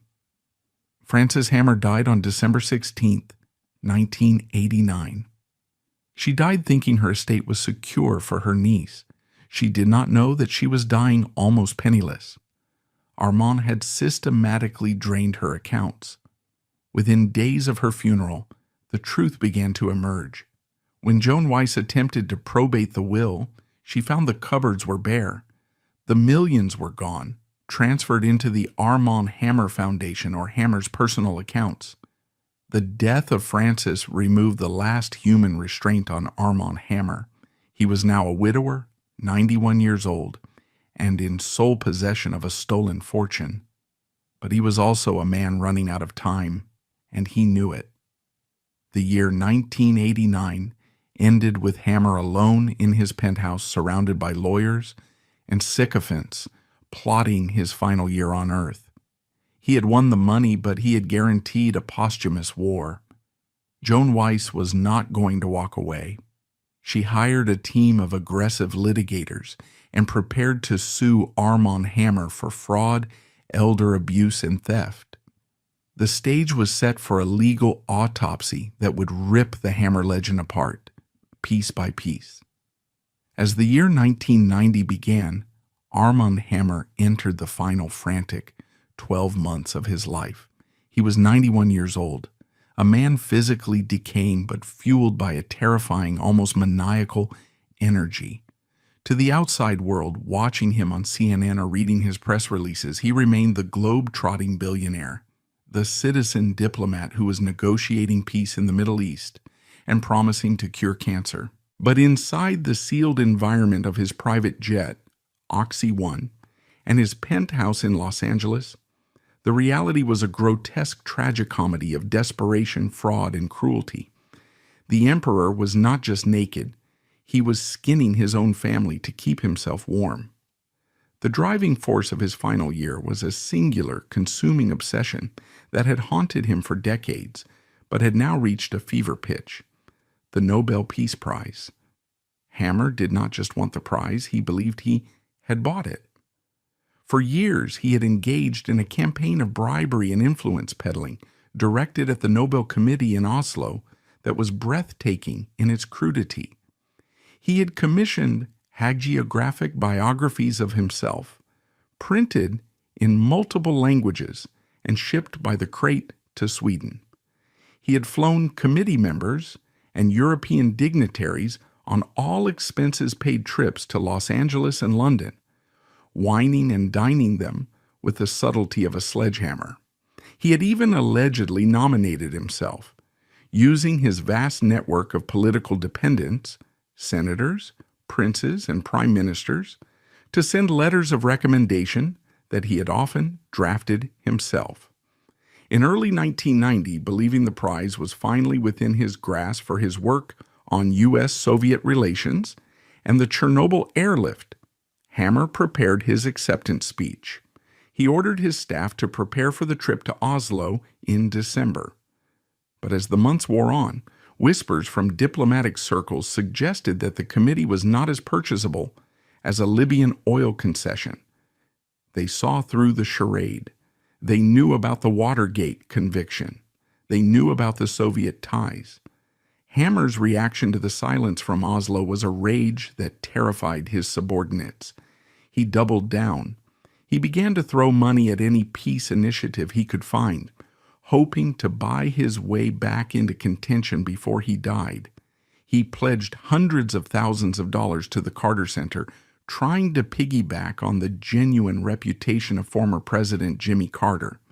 Despite his failing health, he embarked on a grueling tour of the Middle East. He flew to Israel to meet with Prime Minister Yitzhak Shamir, then to Cairo to meet with President Hosni Mubarak, inserting himself into sensitive negotiations where he had no official standing. He made wild promises of investment and aid, commitments that Occidental Petroleum would later have to disavow. It was a diplomat's nightmare, a senile billionaire with a private air force careening around the world's hotspots, making promises the U.S. government couldn't keep, all to win a medal. While Hammer was chasing glory abroad, his behavior toward his own family at home descended into a level of malice that bordered on the sociopathic. With his wife Frances dead and her fortune successfully, if fraudulently, absorbed into his accounts, Hammer turned his sights on his only son, Julian Hammer. Julian was 61 years old, a man broken by a lifetime of his father's neglect and bullying.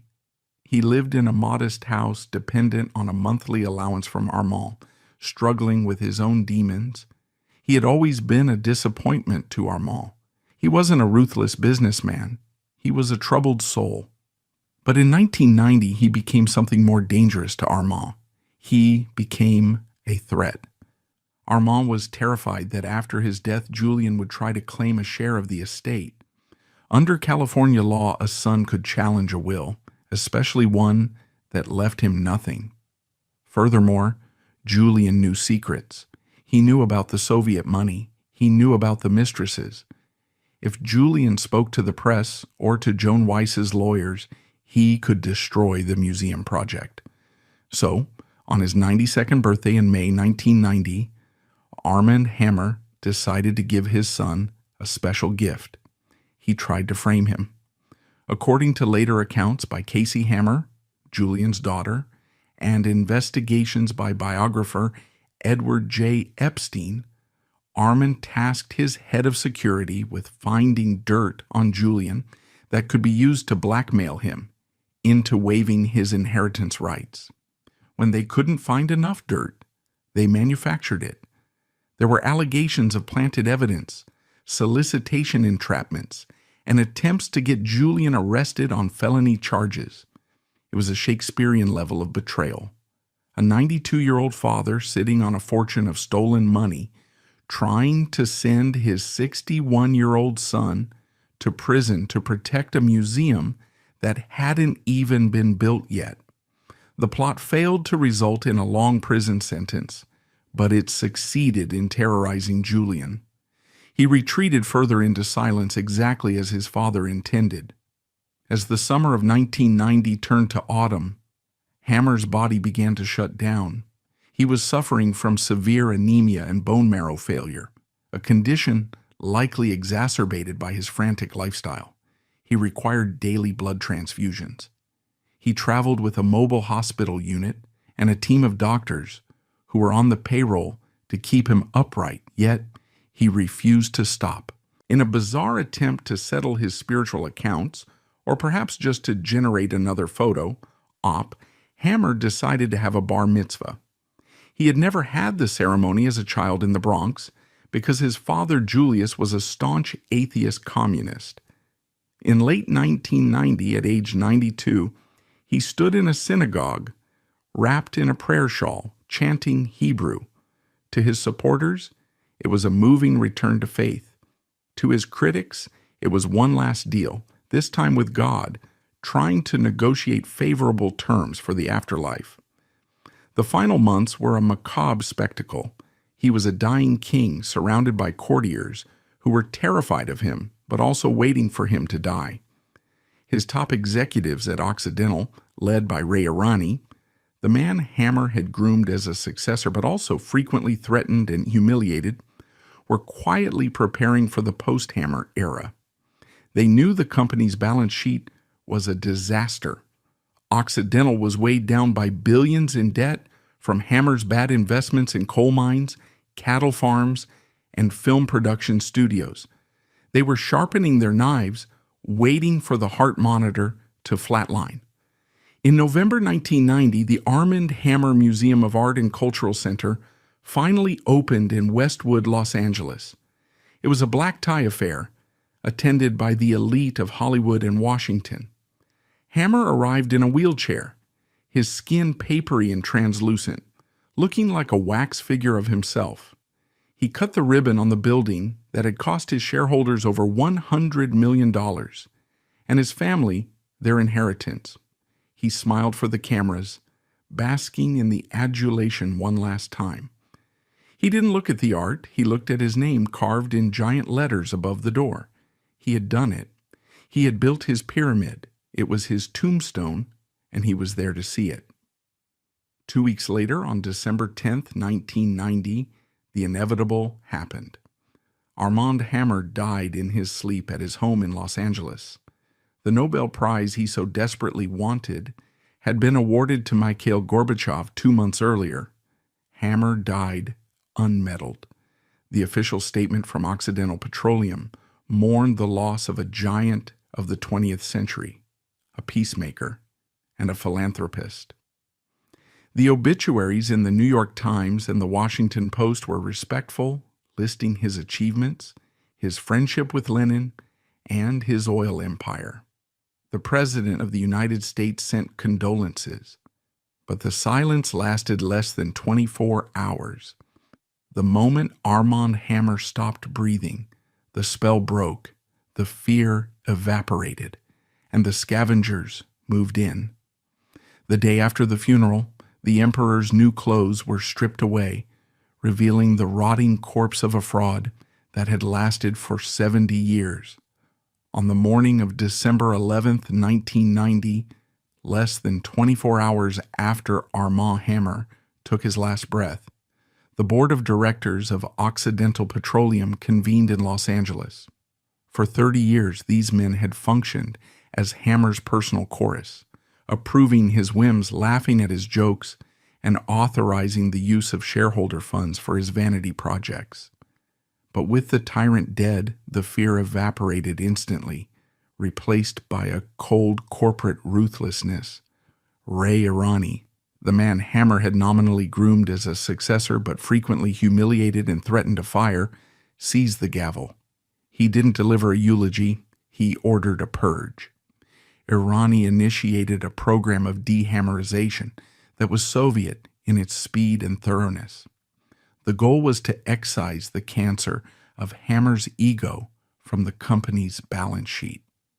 The board voted immediately to cancel the unauthorized autobiography Hammer had commissioned.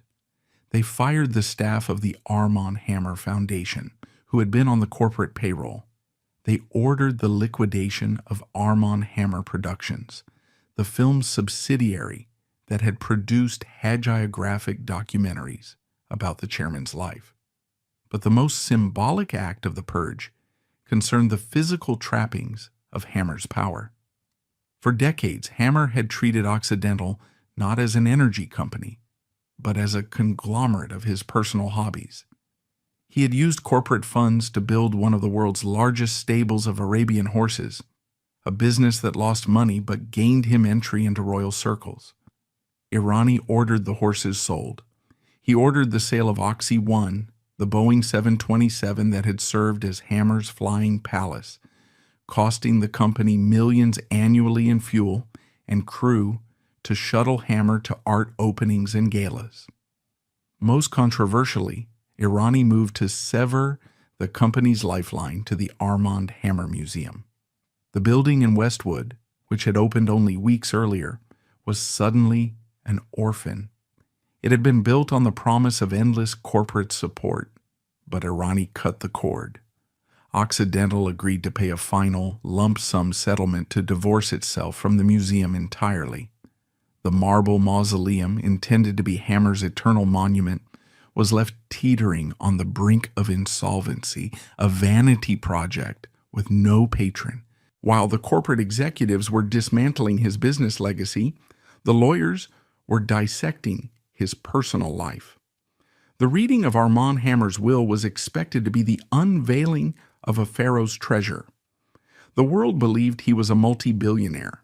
His family believed there was a fortune to be divided. But when the executors opened the books in early 1991, they found a financial mirage. The billionaire had died with an estate valued at roughly $40 million, and almost every cent of it was claimed by creditors. The Internal Revenue Service had liens against him for millions in back taxes. The banks held mortgages on his properties. He had been living on a mountain of debt, using the company's expense accounts to fund a lifestyle he could not personally afford. The emperor was not only naked, he was bankrupt. To the family he left behind, this was the final devastating betrayal. Julian Hammer, his only son, received a small trust that was barely enough to cover his own debts. Casey Hammer, his granddaughter, received a token amount. The vast fortune they had been promised, the birthright for which they had endured decades of manipulation, surveillance, and emotional abuse, did not exist. It had been spent on bribes, lawyers, and the purchase of metals. As the shock of the insolvency set in, the silence of Hammer's inner circle broke. In 1991 and 1992, a wave of lawsuits filed by the women in Hammer's life turned his posthumous reputation into a tabloid spectacle. The first bombshell came from Martha Kaufman. For decades, she had been known in Los Angeles society as a curator and art consultant. In her lawsuit, she revealed the truth. She had been Hammer's mistress for nearly 40 years. She alleged that Hammer had promised to take care of her in his will, a promise he had broken. But Kaufman's lawsuit was dangerous, not because of the money she demanded, but because of the secrets she possessed. She detailed how Hammer had used her name to hide assets from his wife, Frances. She revealed the existence of secret slush funds and art caches that had been kept off the books of both Occidental and the IRS. Close on the heels of the Kaufman suit came an even more damaging confession from Hillary Gibson. To the public, Gibson was the poised, professional director of the Armand Hammer Museum. In 1991, she revealed her true identity. She was Hammer's longtime lover, who had literally changed her name and appearance, wearing wigs and disguises, at his behest to avoid the scrutiny of his wife. Gibson's testimony destroyed the last shred of Hammer's reputation as an art connoisseur. She admitted to investigators and journalists that she had helped Hammer forge the provenance of paintings. She described a system of art laundering, where Hammer would use shareholder money to buy second-rate paintings, hang them in his private homes, and then donate them to his own museum at vastly inflated valuations to claim massive tax deductions. She revealed that the masterpieces in the collection were often of dubious authenticity, purchased not for their beauty but for their utility as tax shelters. The cultural diplomat was revealed to be running a tax evasion scheme disguised as a gallery. Simultaneously, the legal battle over Frances Hammer's estate exploded into a full-blown war. Joan Weiss, Frances's niece, launched a ferocious legal campaign to prove that Armand had defrauded his wife of millions. Weiss's lawyers utilized the new testimony from the mistresses to build a case of massive elder abuse. They argued that in the final years of Frances's life, while she was frail and medicated, Armand had tricked her into signing waivers that transferred her immense wealth directly into his own accounts to pay off his gambling debts and fund his secret operations. The Weiss lawsuit became a public autopsy of the Hammer marriage. It revealed that Armand had bugged his wife's bedroom. It showed that he had fired her loyal staff and replaced them with his own spies. It painted a picture of a sociopath who had spent his evenings gaslighting his dying wife to steal her inheritance. By 1992, the demolition was total. Armand Hammer, the man who had charmed Lenin and Reagan, was legally and publicly branded a fraud, a thief, and a bully. His company had disowned him. His museum was suing his estate. His family was destitute. But the final blow would not come from a California courtroom. It would come from the other side of the world. In December 1991, the Soviet Union formally dissolved. The red flag was lowered from the Kremlin, and in the chaos of the new Russian Federation, the archives of the KGB and the Comintern were briefly, miraculously, cracked open to Western researchers. Historians and intelligence analysts rushed into the breach, looking for the truth about the Cold War. And there, in the dusty files of the Lubyanka and the Central Committee, they found the name that appeared again and again from the 1920s to the 1980s, the capitalist. The secrets that Armand Hammer had spent 70 years protecting, the truth about the pencil factory, the Romanov treasures, and the messages he carried between the superpowers were sitting in cardboard boxes in Moscow, waiting to be read. By 1992, the legal and financial dismantling of Armand Hammer's estate in Los Angeles was largely complete. The emperor had been stripped of his clothes, revealed as a bankrupt fraud. But while the lawyers in California were fighting over the scraps of his debt, a far more significant historical reckoning was beginning to unfold thousands of miles away in Moscow. The collapse of the Soviet Union in December 1991 had created a chaotic vacuum in the Russian capital, and for the first time in 70 years, the iron doors of the state intelligence archives were left unguarded.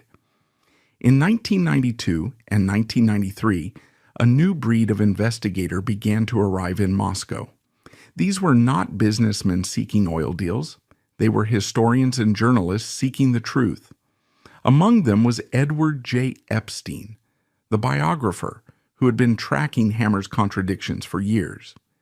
He gained access to the files of the Comintern, Communist International, and the Central Committee, archives that had been sealed since the days of Lenin. What these investigators found in the dusty boxes of the Lubyanka was the shadow biography of Armand Hammer, the one he had spent millions of dollars trying to suppress. The documents discovered between 1993 and 1994 were meticulous, bureaucratic, and devastating.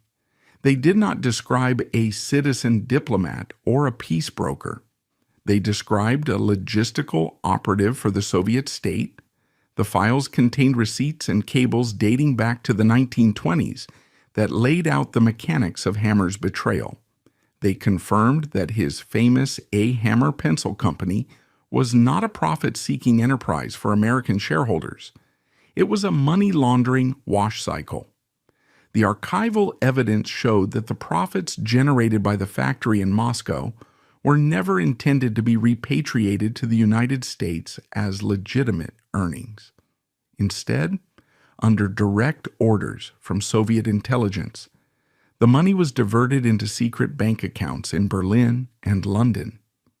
These slush funds were then used to finance underground communist cells across Europe and the United States, pay for the legal defense of arrested spies, and support subversive activities. The documents proved that Armand Hammer was, in effect, the paymaster for the export of the Bolshevik Revolution.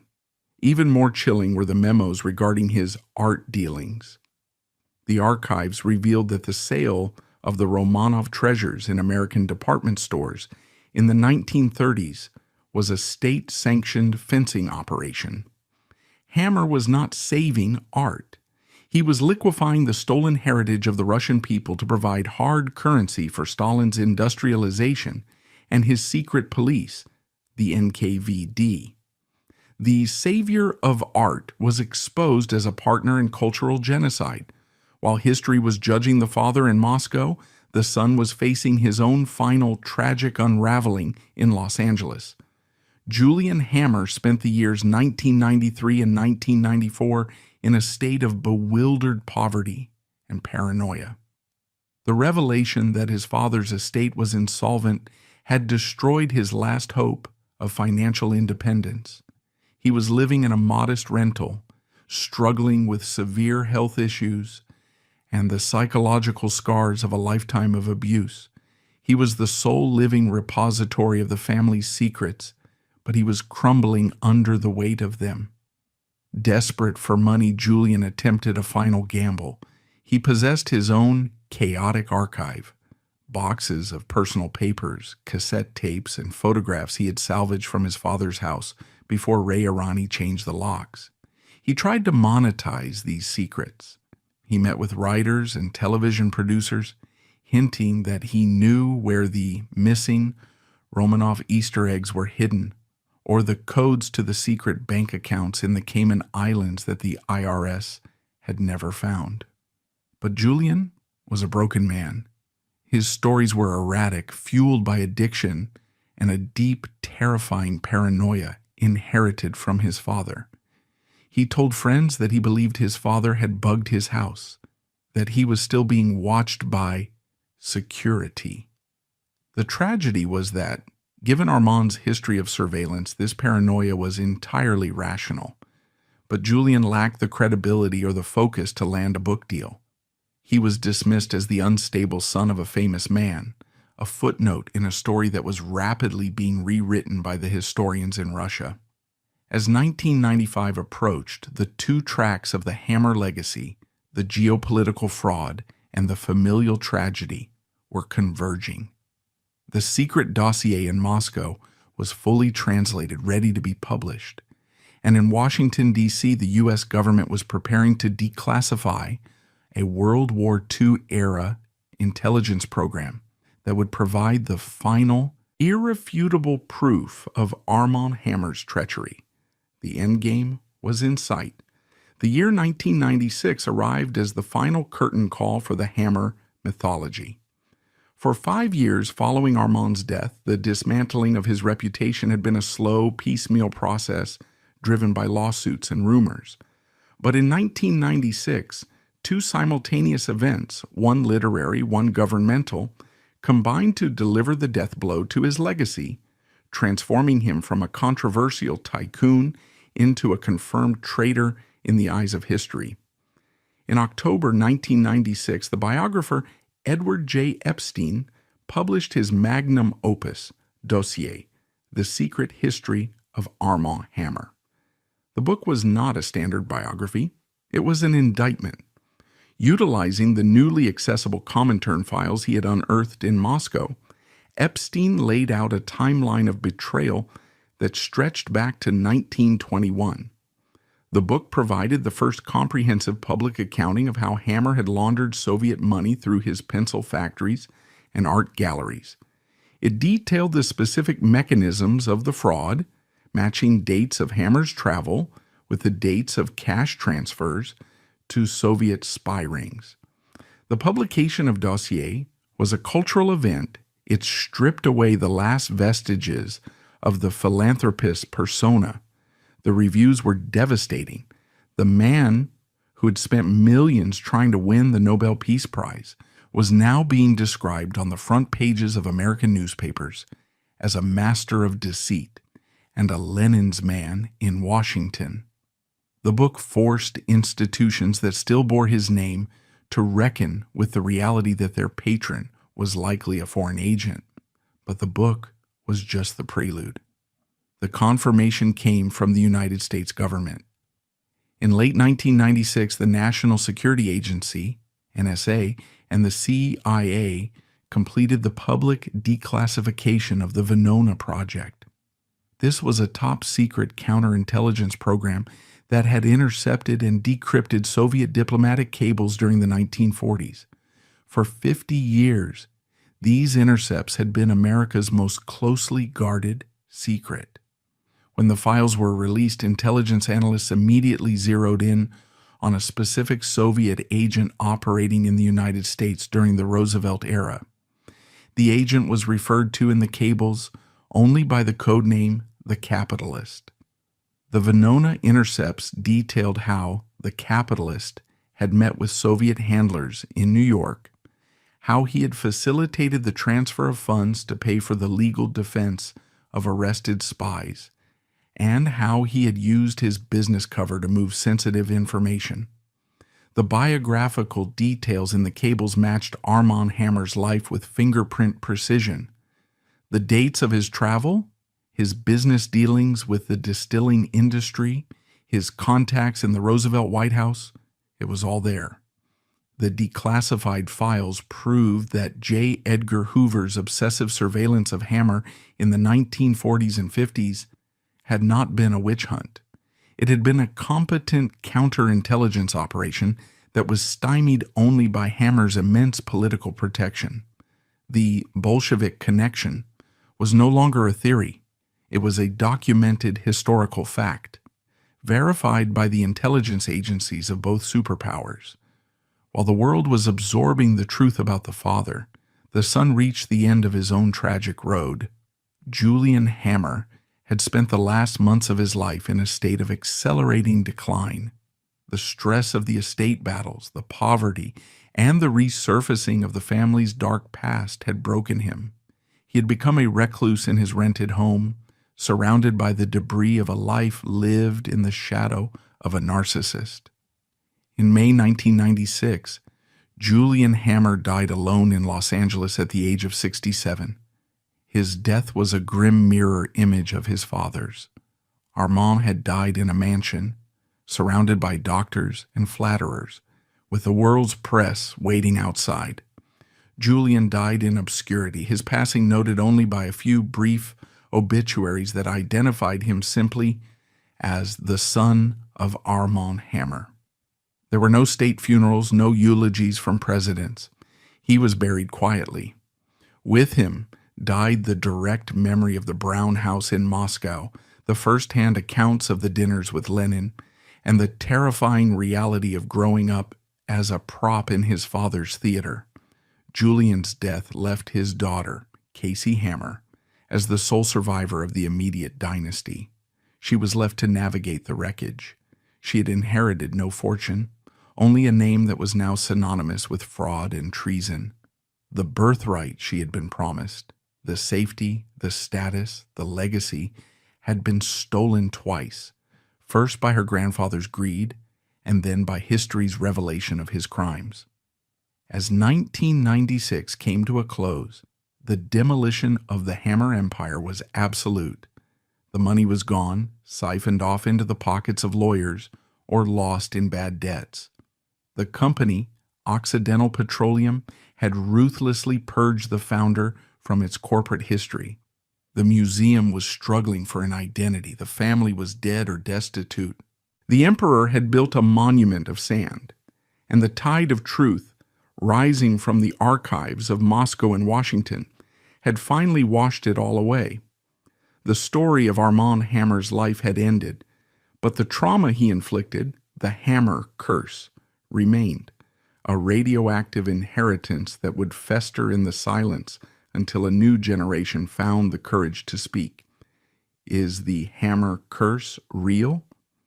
The death of Julian Hammer in 1996 marked the end of the direct line to the Brown House in Moscow, but it did not mark the end of the Hammer drama. For nearly 2 decades following his passing, the family receded into a kind of restless obscurity. The fortune was gone, the patriarch was disgraced, and the surviving heirs were left to navigate a life defined by the absence of the money they had been promised. But the Hammer curse, that radioactive inheritance of control, perversion, and psychological violence, had not vanished. It had merely gone dormant, incubating in the next generation until it was ready to explode back into the public consciousness in a form that was even more grotesque than the financial crimes of the 20th century. In the 2000s, the name Hammer returned to the headlines, but this time it was attached to a face of Hollywood perfection. Armie Hammer, the great-grandson of Armand, emerged as a movie star. Tall, handsome, and charming, he seemed to embody the American dream version of the family myth that his great-grandfather had tried so hard to curate. He starred in prestige films like The Social Network, where he played the Winklevoss twins, and Call Me By Your Name. To the public, he was the scion of a golden dynasty, proof that the family had transcended its scandalous past. But in 2021, the facade collapsed with shocking speed. A series of allegations surfaced on social media, accusing Armie Hammer of sexual abuse, coercion, and, most disturbingly, fantasies involving cannibalism. Text messages leaked online, allegedly written by the actor, detailed desires to drink blood and eat partners. The scandal was surreal, a tabloid horror show that seemed too bizarre to be true. Armie Hammer denied criminal wrongdoing, claiming all interactions were consensual, but his career was instantly destroyed. However, for those who knew the history of the House of Hammer, these allegations were not an anomaly. They were an echo.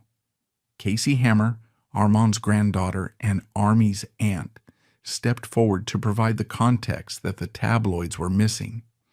In 2022, she participated in a searing documentary series titled House of Hammer and re-released her memoir, Surviving My Birthright.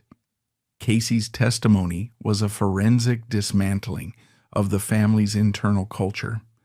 She argued that the behavior attributed to Armie was not a random deviation, but the inevitable result of the environment Armand Hammer had created. She described a dynasty built on a foundation of absolute, unchecked male power, where the men were treated as gods who could take whatever they wanted, money, women, bodies, without consequence.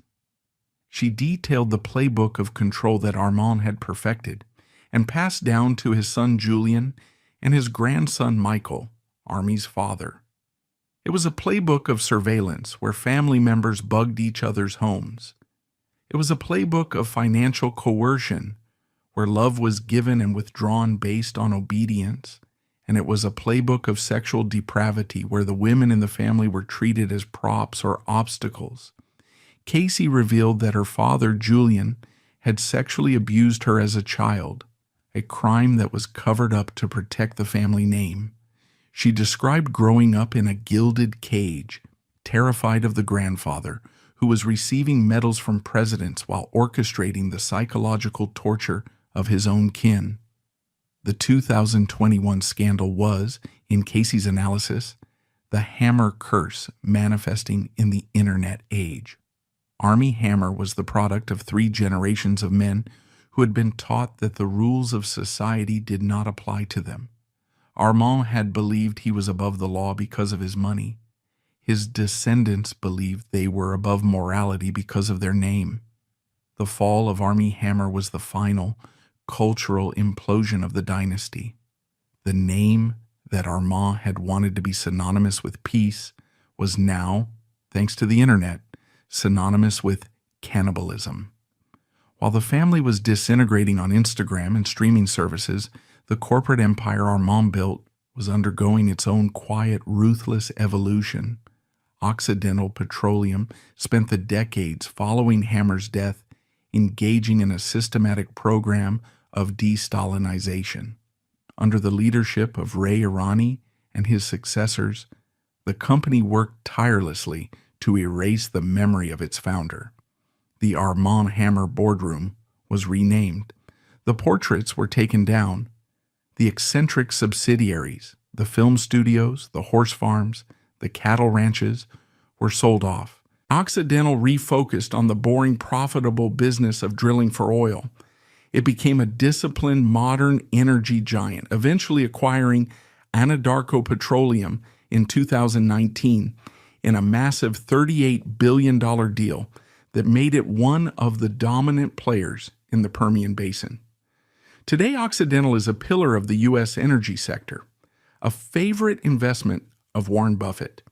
It is a company defined by engineering and geology, not by back-channel diplomacy and bribes, but in its corporate DNA, the scars of the Hammer era remain. The company still faces the long tail of legal liabilities from environmental cleanups, the ghostly echoes of Love Canal. And every time the company enters a new risky market, the shadow of the Libyan gamble hangs over the boardroom, a reminder of the risks of betting the company on the whims of a dictator. The Armand Hammer Museum in Los Angeles stands today as the final, ambiguous monument to his ego. For years after his death, it struggled for identity and funding, a vanity project without a patron, threatened with insolvency. But eventually it was taken over by UCLA. Today it is a respected institution of contemporary art. Ironically, it succeeded only by abandoning Hammer's vision entirely. It stopped focusing on his collection of old masters, many of which were sold off or revealed to be lesser works, and became a space for modern, progressive, and often political art. It is a museum dedicated to the kind of free expression that the Soviet Union would have crushed. The name Hammer remains carved in stone above the door, but the spirit inside has been thoroughly exorcised. The ultimate legacy of Armand Hammer is a lesson in the limits of money. He proved that with enough cash you can buy oil fields, you can buy politicians, you can buy museums, and you can even buy your freedom from a federal prison sentence. But you cannot buy the truth, and you cannot buy history. He spent 70 years constructing a monument to himself, a statue of a benevolent doctor who healed the world and bridged the gap between superpowers. But the moment he died, the statue crumbled, revealing the wireframe of lies underneath. He is remembered today not as a peacemaker, but as a predator, a man who poisoned the earth at Love Canal, betrayed his country for the Kremlin, and destroyed his own family for his ego. The House of Hammer stands empty, a gilded cage that trapped everyone who lived inside it. It serves as a dark parable for the 20th century, a reminder that the most dangerous thing a man can inherit is not dead, but a secret. The oil still flows, the art still hangs, but the family is broken, proving that while you can rewrite the past, you cannot escape it.